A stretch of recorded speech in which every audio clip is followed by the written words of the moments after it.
نعمل حاجة حلوة كده اهوت وسهلة وبسيطة في الحر دوت.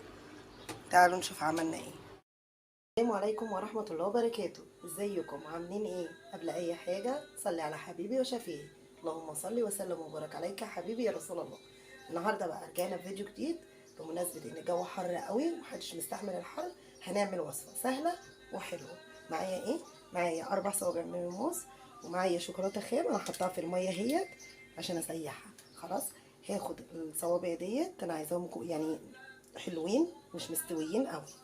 خلاص هاخدهم بقى في طبق كده، وهنبتدي ان احنا نهرس الموز دوت خالص. هنشيل بقى منه اي حاجه كده واهرسه كويس. بصوا كده، عايزينه مهروس جدا. ماشي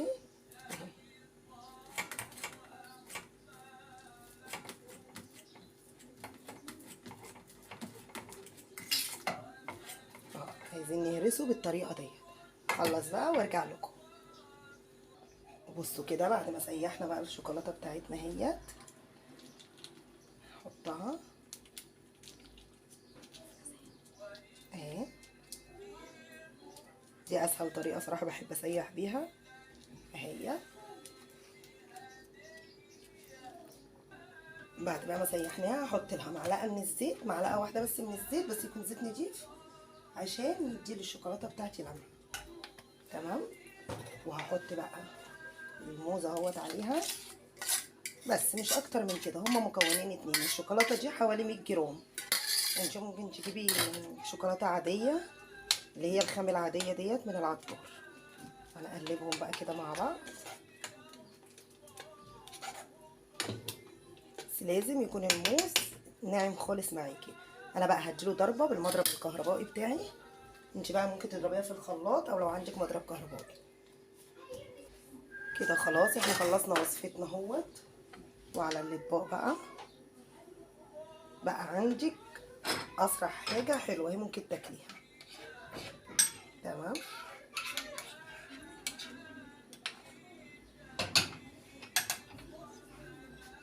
كده انا حطيتها، احطها بقى في الفريزر لمده نص ساعه بس. اهوت كده بعد ما جمد معانا اهو. بصوا اهو،